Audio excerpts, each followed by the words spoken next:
The cushion. The cushion, I think, is one of the best places that unity meets Buddhism. On the meditation cushion. We are in the middle, second week of a 3-week series on where Buddhism meets unity, where these two beautiful teachings come together. And they've come together in my life, and I love to share it with other people, because Buddhism has an influence on unity.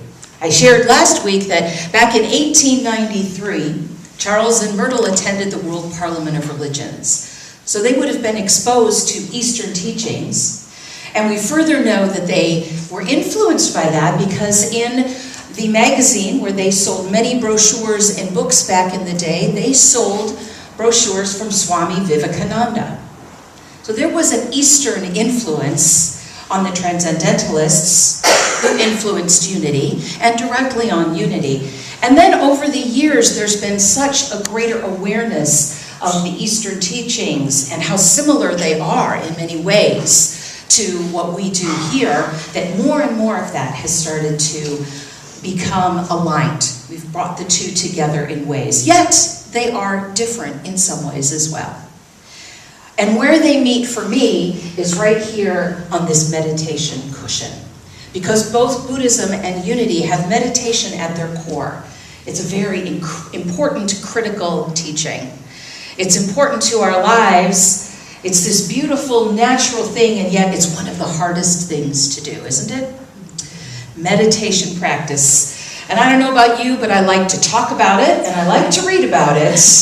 But doing it is entirely different. I know a lot about it. I would love to sit down and discuss it with you. Or maybe we should just do it. I'd like to share with you a couple things from two important texts in my life that I want to share with you. And these are used in unity classes, which we will be having more of. And I will be teaching the foundations of unity this summer. Eventually there's a meditation class that we'll be teaching. And many of our classes use this book called Heart-Centered Metaphysics. Does anybody have a copy of this in their library? Anybody? Drew and Candace, my friends from New Jersey. Say hi, Drew and Candace. Hi, Drew and Candace.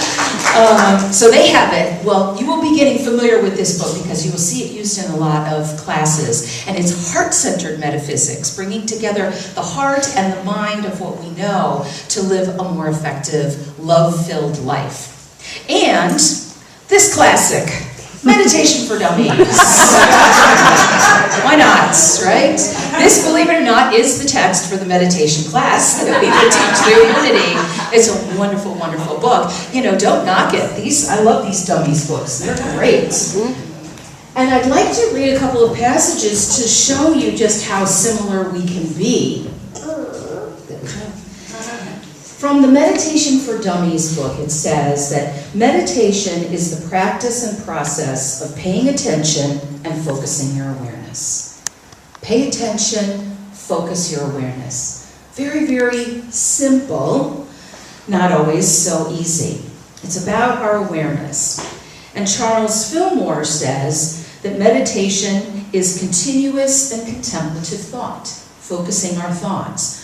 To dwell mentally on anything, realizing the reality of the absolute, of the divine, a steady effort of the mind to know God, humankind's spiritual approach to God.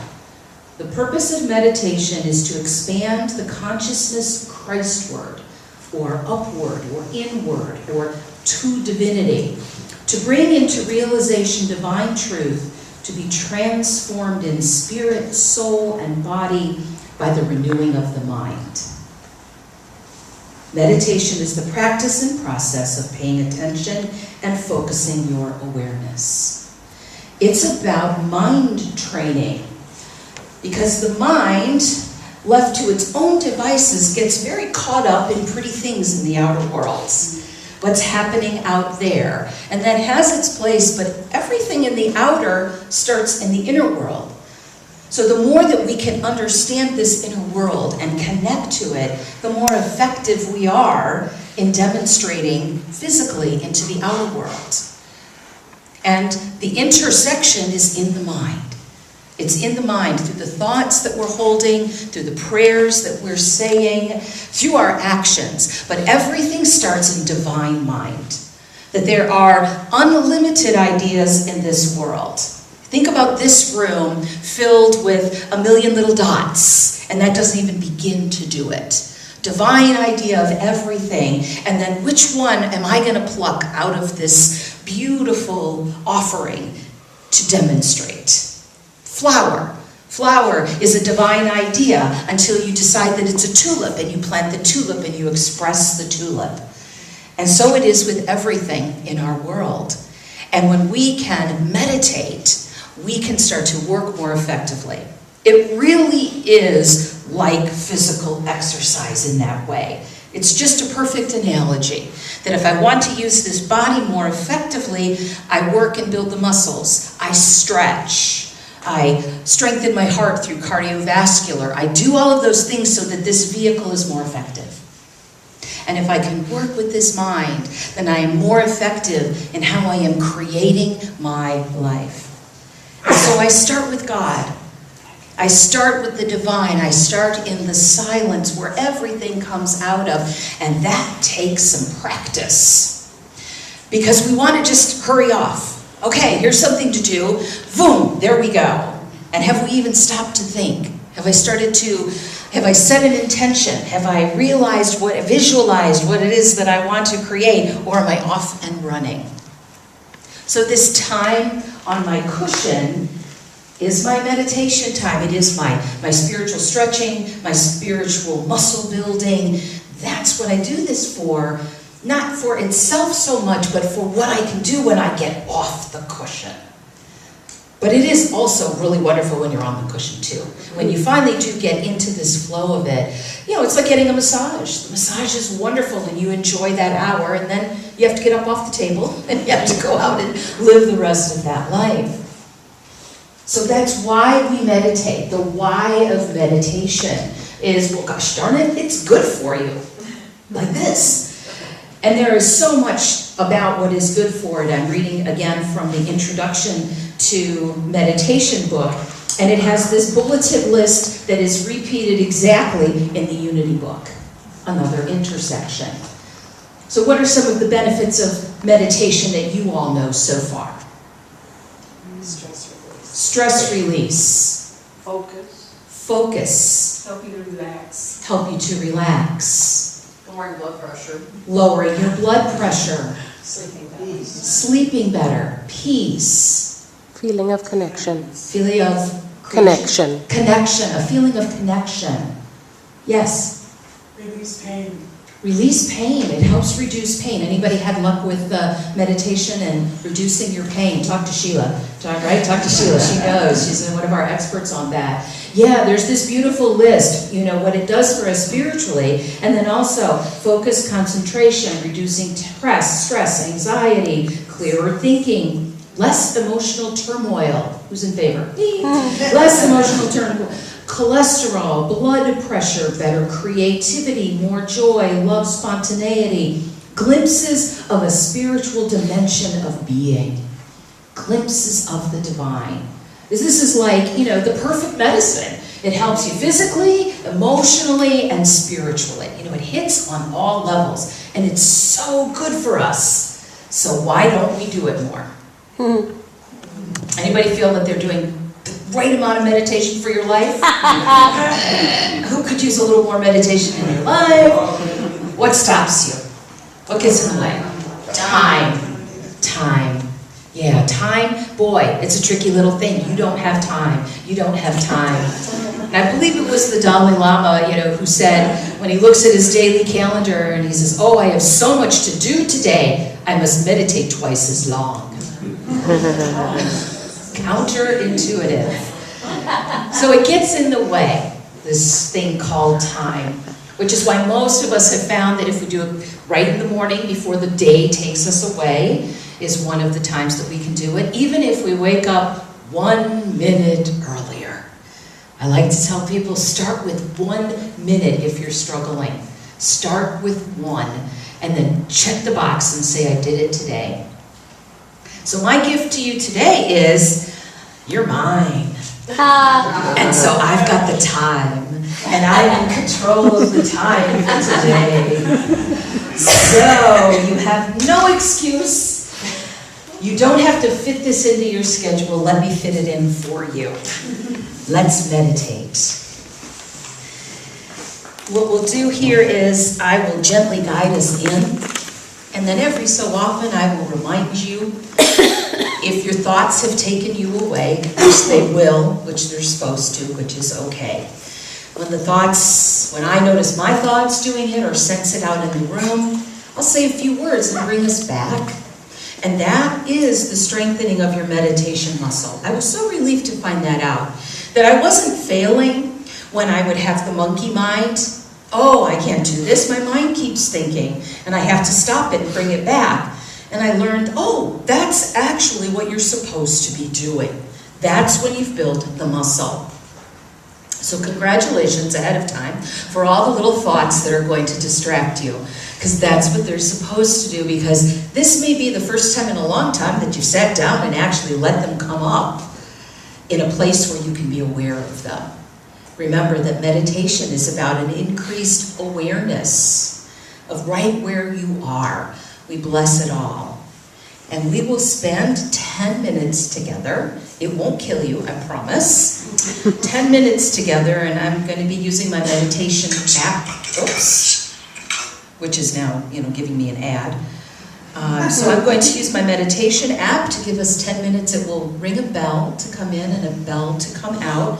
I like to use a bell because, like Pavlov's dog, the bell tells the mind, we're going to meditate now, and it starts to get you into that mode.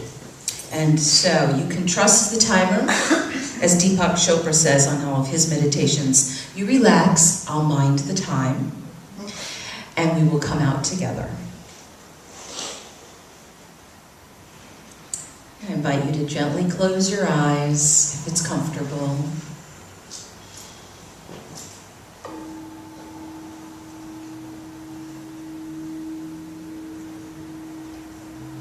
And again, notice the body. Sitting straight and relaxed. And notice your hands. If you feel that you need some grounding, set them on your lap face down to ground yourself.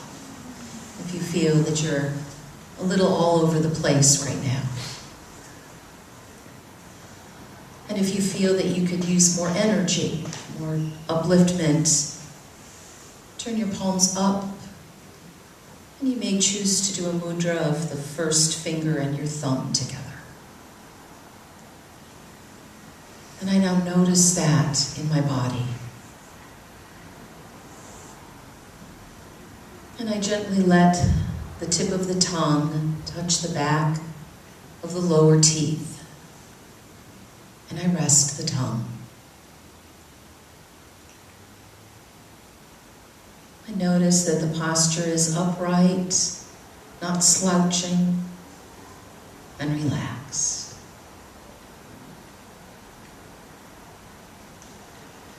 And now I let the breath come and go with awareness.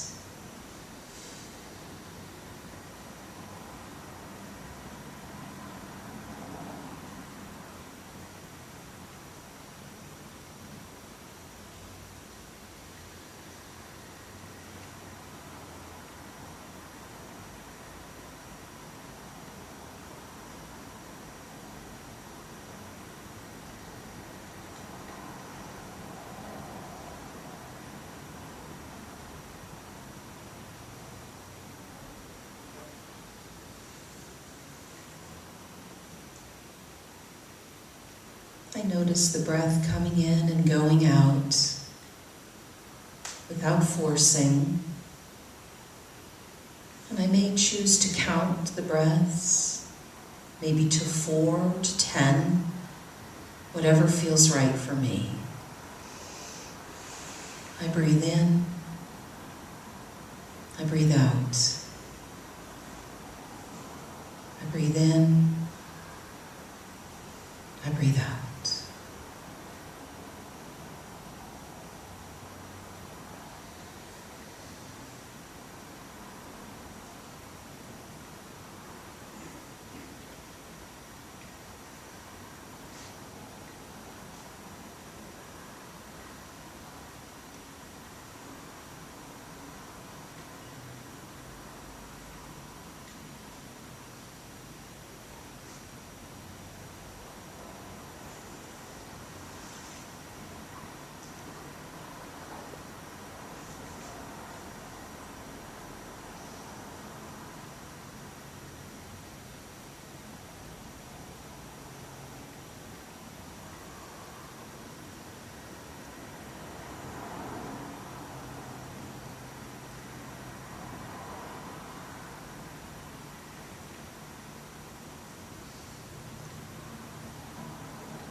And as I notice a thought come in, the moment I'm aware,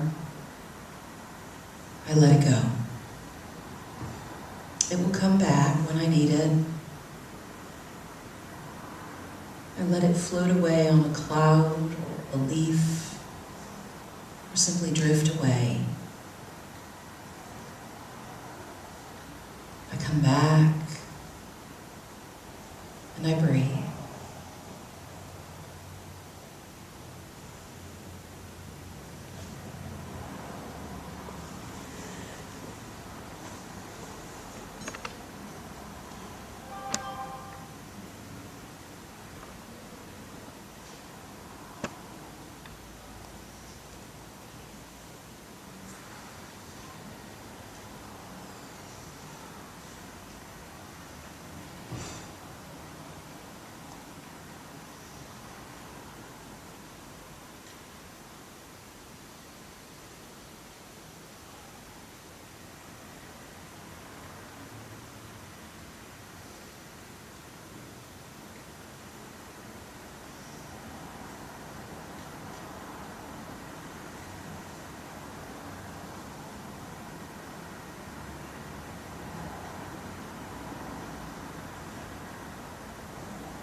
I may notice again that a thought has taken hold. Or I may notice that my posture has changed and I'm slouching. With the next breath, I reset my posture and refocus on the breath. Release any tension. And I come back.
Again, I let go of any thoughts.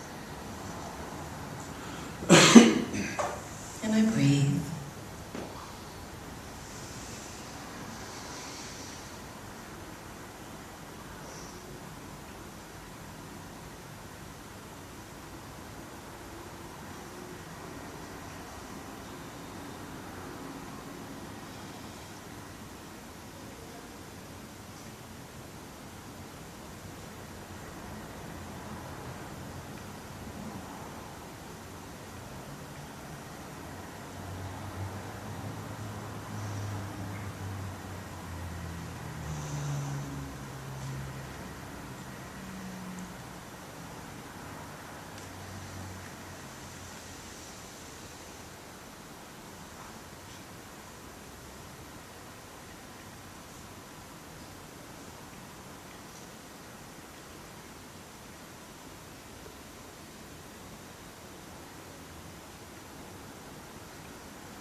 With the first bell, I still keep my eyes closed and begin to bring my attention back to this room.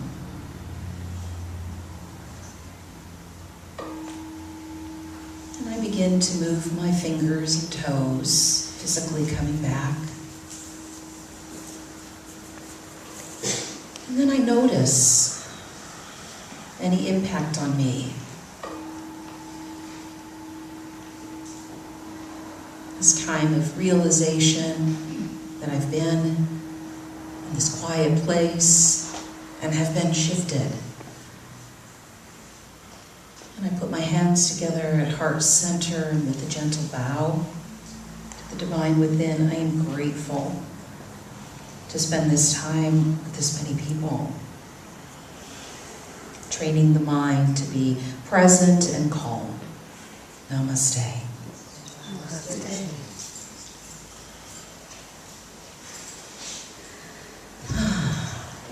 How was that? Delicious? Delightful. Any struggles? Oh, yeah. No? No struggles? No? Any thoughts come in? Anybody have a few thoughts coming and going? Okay. Yeah, good, good. And it's amazing how time changes when you spend some time in the morning doing that. Because I then approach the day differently. I'm oriented to time differently. I'm calmer instead of, whoo, I've got to get going. There's all these things. I'm more connected with the flow of my day when I spend time like this. Now let me share you just a couple of other beautiful things in the two books that we have here. So Myrtle tells us to start gently. If you have not meditated before, begin with an amount that is a stretch, but not so much to keep you from achieving your goal. And then she says 20 minutes once or twice a day is great. So don't worry about the time, and yet be aware of the time, if you will.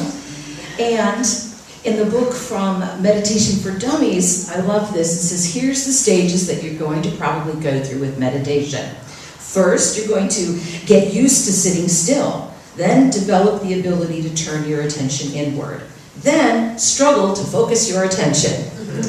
Then be distracted again and again and again and again. And then become more focused. And then feel more relaxed as you meditate.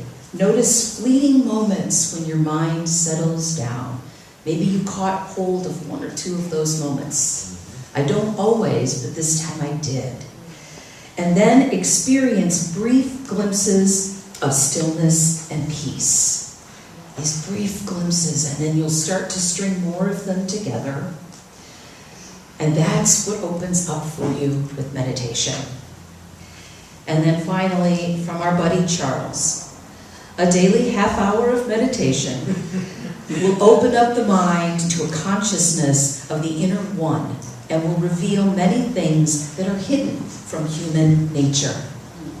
There is an aspect of the secret place of the Most High when we go into this place of silence and stillness and meditation, that there is something that doesn't readily come, that comes when we spend time. And then my blessing for you is my combination of a Buddhist unity blessing. May all beings be happy. May all beings be free from suffering. May all beings be free from the causes of suffering. May all beings know joy. And may all beings know that the light of God surrounds them, the love of God enfolds them, the power of God protects them, and the presence of God watches over them. Wherever we are, God is. Namaste.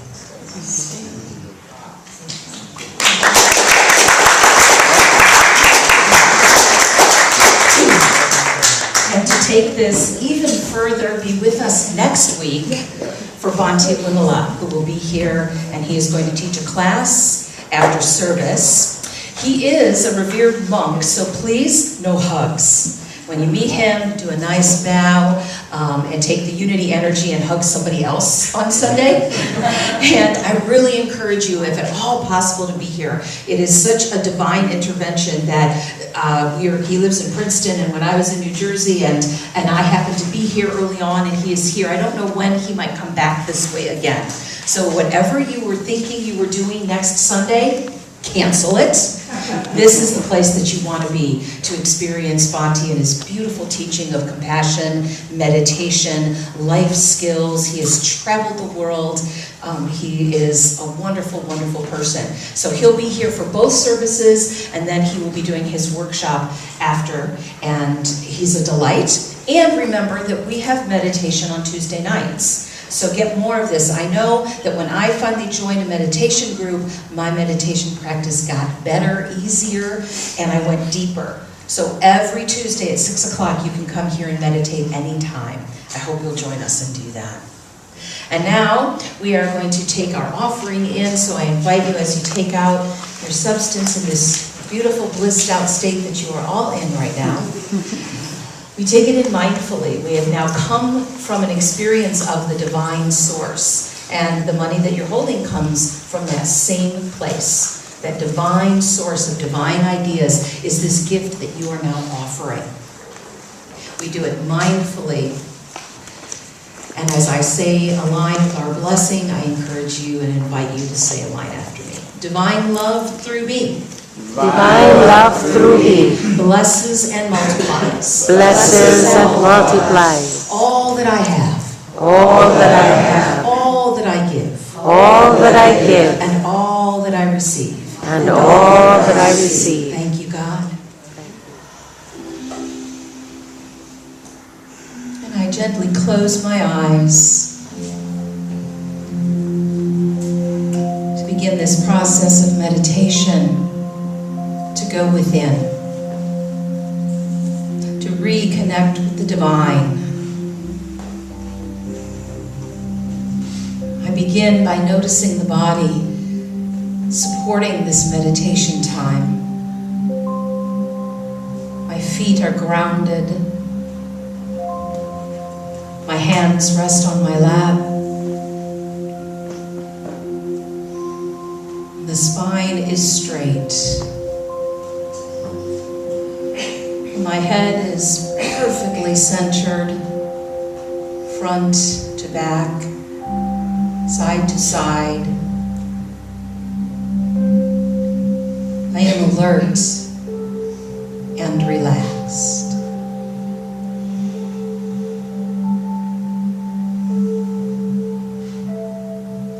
In this calm, centered, awake space, I let go of outer thoughts and concerns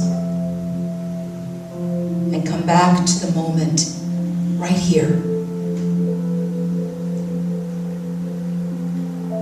My breath guides me.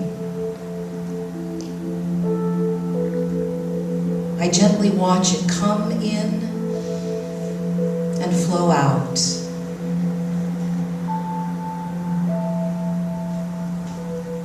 I use this breath to be fully present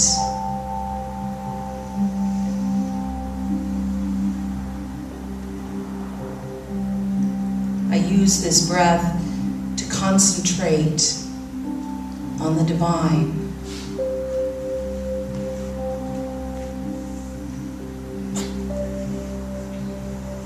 I use this breath to guide me away from excessive thinking, to focus on one thing. Breathing in, breathing out.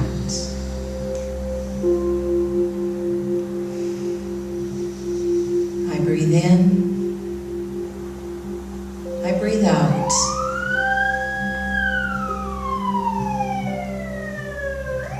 Into stillness, the silence, the divine.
I am filled with peace.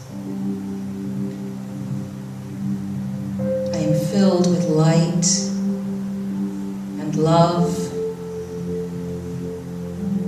from this inner place of knowing all that God is, from knowing every power,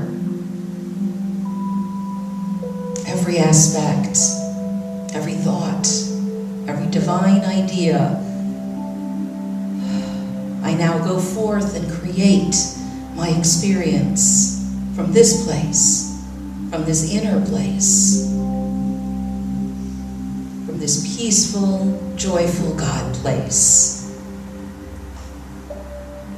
Namaste.